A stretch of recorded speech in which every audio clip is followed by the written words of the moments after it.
Bonne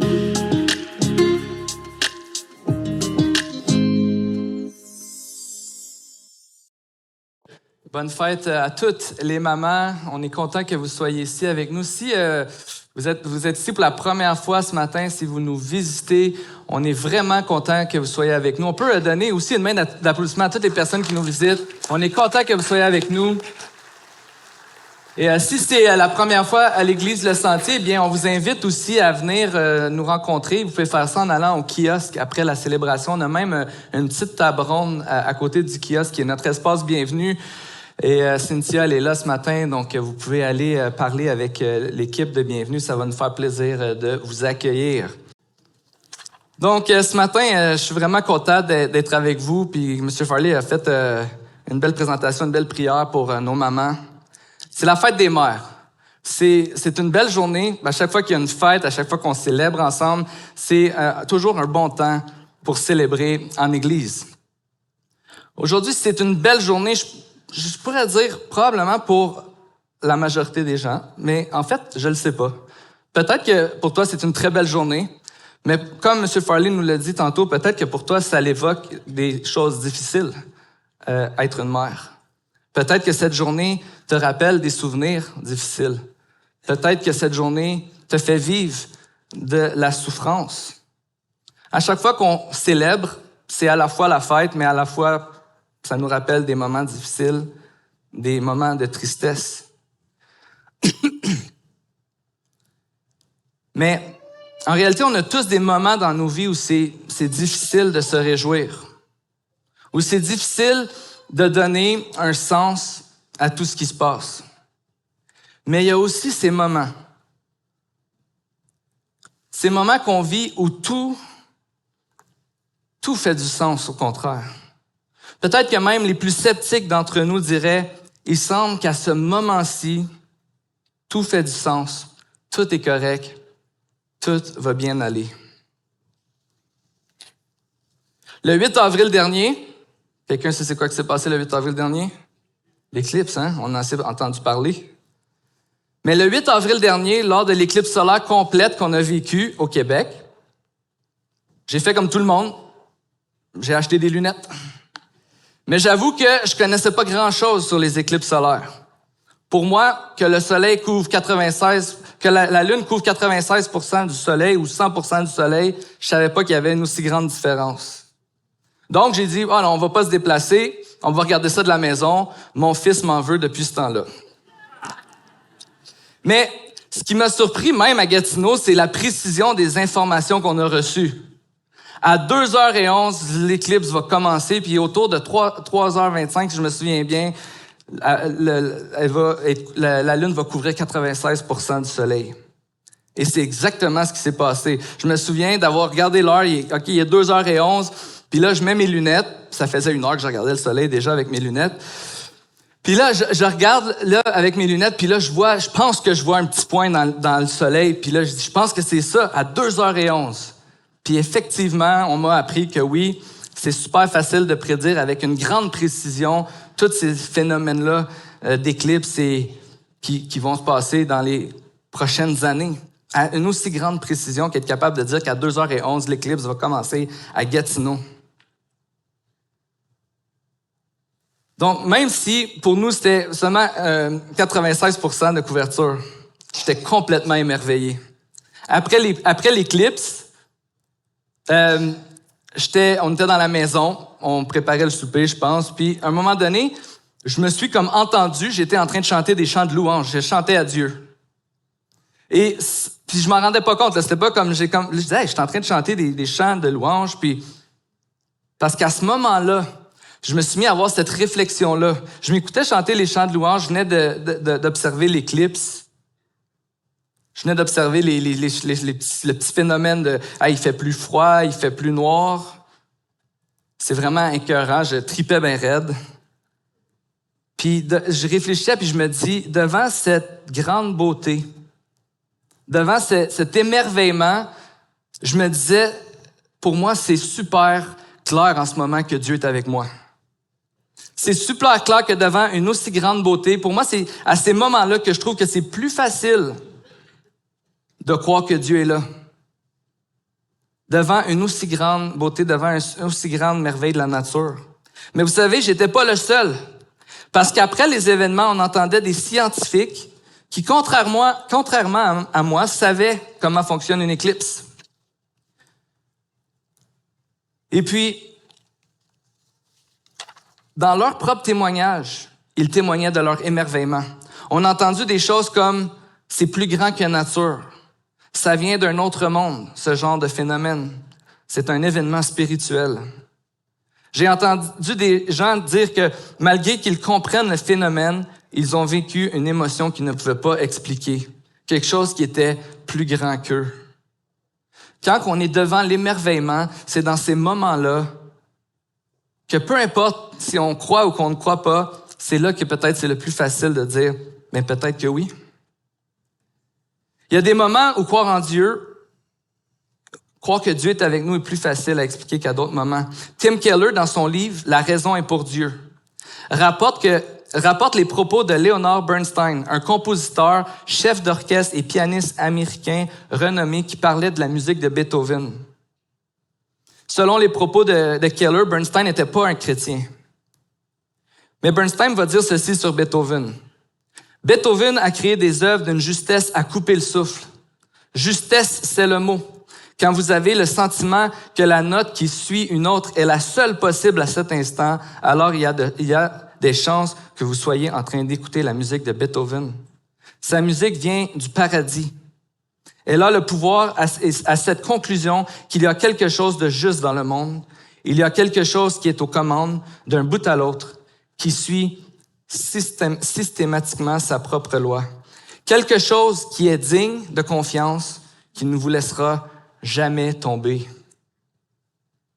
Et en donnant cette citation, Keller fait la remarque que même si nous sommes des matérialistes laïcs, convaincus que la vérité et la justice, le bien et le mal sont des parfaites illusions, en présence de l'or ou même d'une grande beauté naturelle, nos cœurs racontent une toute autre histoire. Et ce matin, j'aimerais qu'on prenne le temps de s'arrêter ensemble pour méditer sur la beauté. La beauté remplit notre monde. Et ce qu'on va voir ensemble ce matin, c'est que Dieu nous la donne pour notre survie.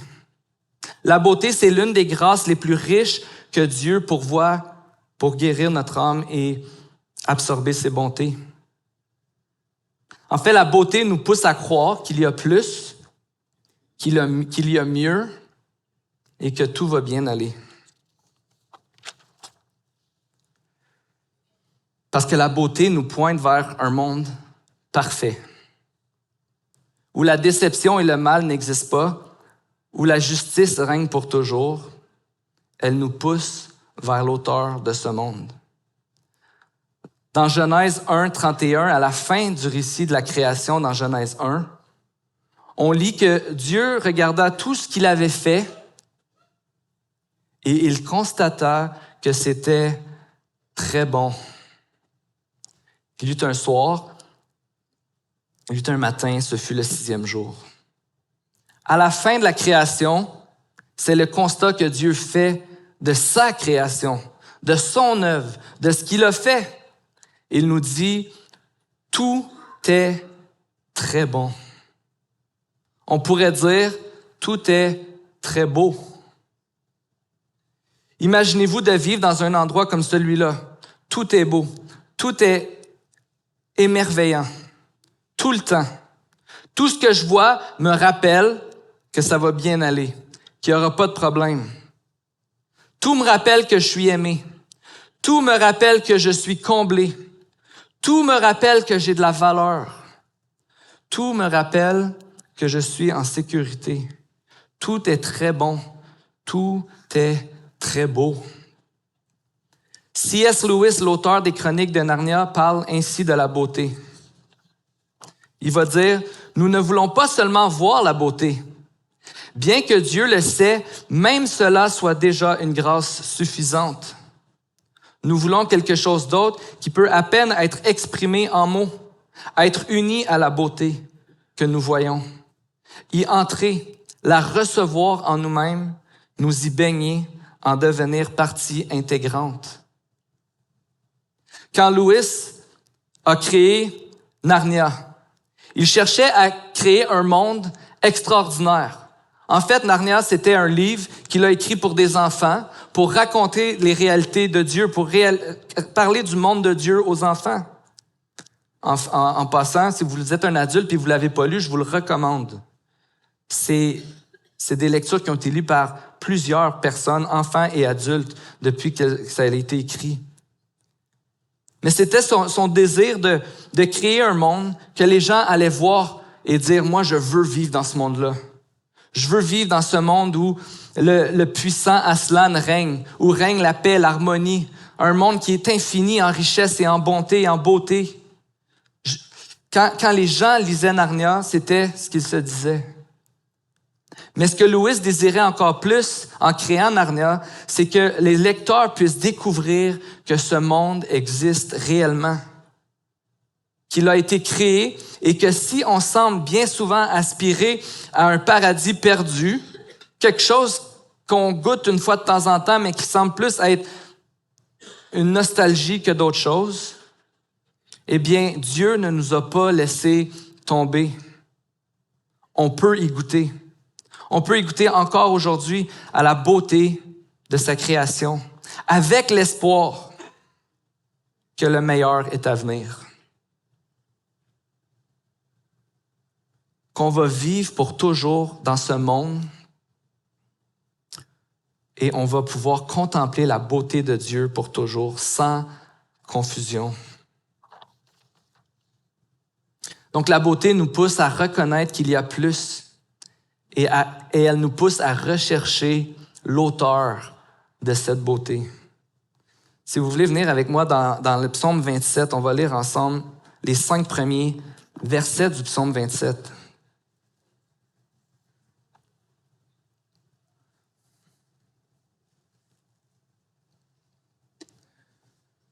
Psaume 27, verset 1. L'Éternel de David, l'Éternel est ma lumière et mon salut. De qui aurais-je peur? L'Éternel est le soutien de ma vie. Qui devrais-je redouter? Quand des méchants s'avancent contre moi pour faire de moi leur proie, ce sont eux, mes persécuteurs et mes ennemis, qui trébuchent et tombent. Si une armée prend position contre moi, mon cœur n'éprouve aucune crainte. Si une guerre s'élève contre moi, je reste malgré cela plein de confiance.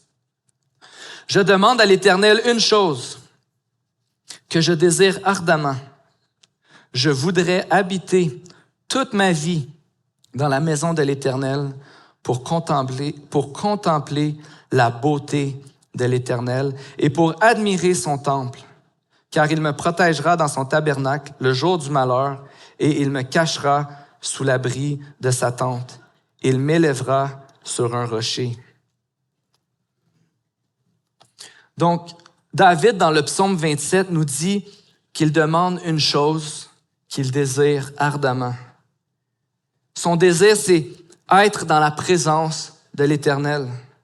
Pourquoi? Pour contempler sa beauté. C'est vraiment intéressant parce que c'est une beauté qu'il reconnaît ici dans le psaume 27, dans le fait que Dieu est son sauveur, que Dieu est sa lumière, qu'il peut mettre sa confiance en Dieu. Alors, qu'est-ce que ça nous dit? Eh bien, David est en train de reconnaître la beauté de Dieu alors qu'il est en train de vivre des moments difficiles, alors qu'il est en train de vivre de l'oppression, alors qu'il est en train d'être poursuivi injustement, alors que des gens veulent s'en prendre à sa vie. David ne vit pas dans un monde parfait où tout est beau et il peut facilement voir Dieu dans tous les aspects de son expérience. Mais dans cette difficulté, dans cette oppression, dans cette souffrance, il désire une chose, c'est de voir la beauté de Dieu. C'est de voir Dieu. C'est ce désir de s'attacher à Dieu. Quelle grâce dans des moments difficiles, dans des moments peut-être où la vie fait pas de sens, dans les moments où on comprend pas ce qui se passe, mais de quand même pouvoir se tourner vers Dieu et de voir la beauté de Dieu dans ce monde. Quelle grâce de pouvoir voir la beauté de la création dans un monde qui est affecté par le péché, qui a été déchu par le péché. Tout ce que Dieu fait est une bonne nouvelle pour lui dans ce moment de souffrance. C'est comme si Dieu ne change pas nos circonstances. David n'est pas en train de parler de belles circonstances ici, mais Dieu est en train de changer sa perception de la réalité. Alors qu'il vit des moments difficiles, des moments où peut-être qu'il n'est même pas en sécurité, il voit Dieu et Dieu lui donne confiance en lui. Dieu lui montre que Dieu va avoir la victoire ultimement puis qu'il n'y a rien à craindre parce que dans l'éternité des choses, Dieu va gagner et David va être avec lui. Et ça, c'est suffisant pour qu'il puisse vivre ce réconfort, cette assurance, cette joie, cette confiance dans un moment difficile. On sait que David est l'auteur de plusieurs psaumes et on va voir David louer Dieu pour toute sa création et plusieurs choses. Mais ici, dans le psaume 27, la beauté de Dieu se trouve dans le fait que Dieu est son soutien, son salut. Et dans notre monde déchu, la plus grande beauté n'est pas celle qui essaie d'éviter la souffrance ou de faire comme si elle n'était pas là. Mais c'est celle qui arrive à nous communiquer que malgré la réalité, il y a quelqu'un qui est là, qui va s'occuper de la situation. Que ce soit devant l'émerveillement d'un phénomène naturel ou pour un instant, on se sent bercé et en sécurité puis on se dit que tout va bien aller. Ou que ce soit dans une histoire remplie de rebondissements où le héros arrivera vraisemblablement à trouver une solution. Plus grand est le désespoir, plus on va être émerveillé par la beauté de l'acte et de la personne qui va vaincre ce désespoir. Prenons un moment pour considérer la croix pour un instant, Jésus qui meurt sur la croix. Quand on pense à la beauté, peut-être que l'événement qui nous vient en tête le premier ne serait pas Jésus qui meurt sur une croix. Mais à ce moment précis, tout ce qu'il y a de plus laid a été rassemblé en un seul lieu sur une seule personne. Et c'est à ce moment-là, sur la croix, que Jésus a porté nos péchés, le mal, l'injustice, notre laideur, pour qu'on puisse goûter à son œuvre, pour qu'on puisse être réconcilié, pour qu'on puisse être pardonné, pour qu'on puisse être réconcilié avec lui et connecté avec l'auteur de la vie, l'auteur de notre vie, celui qui a créé toute la beauté dans le monde. À la croix, Jésus a vaincu le mal, l'injustice. Il a souffert à notre place. C'est vraiment à la fois le beau et le pas beau réunis en un seul lieu sur une seule personne. Et cette personne, Jésus, a détruit le péché. Jésus a vaincu le mal. Est-ce qu'on ne pourrait pas dire que la croix est le plus bel acte dans l'histoire de l'humanité? Quand on reconnaît la beauté dans toutes ses formes, on est connecté avec son auteur. Et on peut avoir le privilège d'apprécier sa beauté, mais aussi, on peut être reconnaissant d'en faire partie. Parce qu'un des plus grands privilèges de l'être humain est de refléter l'image de Dieu. La Bible nous dit dans le récit de la création que Dieu a créé l'homme et la femme à son image, à sa ressemblance. On a le privilège d'être des porteurs de l'image de Dieu. Quand Dieu a créé les êtres humains, les êtres humains se promènent dans le monde et ce que les autres voient, c'est l'image de Dieu, dans toute sa beauté, dans toute sa splendeur. Et encore une fois, comme on a vu ce matin, quand on regarde comment le péché est venu détruire même l'image de Dieu, c'est peut-être difficile pour nous de dire que, wow, il n'y a pas tellement de beauté dans l'être humain. Peut-être que pour toi, c'est le cas. Tu dis peut-être que tu as de la difficulté à voir qu'il y a de la beauté dans l'être humain. Mais comme dans toute sa création, même si la création a été détruite par le péché, elle n'est pas disparue. Comme on peut encore voir de la beauté dans notre monde et en être émerveillé, l'être humain est encore le porteur de l'image de Dieu, dans toute sa dignité, dans toute sa valeur. Il n'y a aucune autre créature de Dieu qui porte l'image de Dieu. Malgré toute la beauté du plus beau paysage naturel qui nous fait adorer Dieu, l'être humain est ce que Dieu a créé de plus précieux et avec la plus grande valeur. Le péché a brisé cette image. Il a déformé cette image.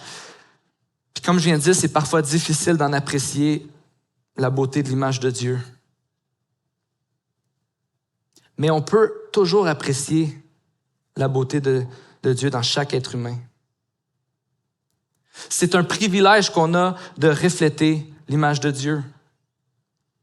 Par nos vies, par nos actions, dans nos relations, on a l'opportunité de démontrer la beauté de Dieu aux autres. Et ce, malgré nos imperfections, malgré nos limites. Être l'image de Dieu, c'est pas quelque chose qu'on fait, c'est quelque chose qu'on est. Oui, ça nous pousse à faire du bien, ça nous pousse à aimer les autres, ça nous pousse à créer des belles choses. Mais c'est tout d'abord quelque chose qu'on est, que Dieu a fait de nous. Et on peut le démontrer par notre amour, par notre joie, par notre espoir. J'ai demandé à des papas cette semaine de demander à leurs enfants ce qu'ils trouvaient beau chez leur maman. Voici des réponses que j'ai reçues. Son amour pour les autres, son sens de l'écoute, sa compréhension, sa serviabilité et son hospitalité, sa disponibilité et sa créativité, son accueil, son désir de faire plaisir, de prendre soin jusque dans les plus petits détails, sa présence, son attention, son sourire. Elle prend toujours soin de nous, même quand elle est fatiguée. Est-ce que c'est beau, ça? Et souvent, peut-être que je vais juste vous donner ce mot d'encouragement. Je lisais ça. Ces qualités-là, c'est ce que les enfants trouvaient beau chez leur maman. Et j'avais le goût de vous dire quelque chose, les mamans ce matin, puis n'importe qui veut prendre ça. On a souvent l'impression qu'on n'en fait pas assez, n'est-ce pas? On a souvent l'impression que ce qu'on fait, c'est pas remarqué. Parfois, on a de la difficulté à dire que ce qu'on fait, c'est beau. On a de la difficulté à dire qu'on est belle, qu'on est beau. On a de la difficulté à reconnaître ça.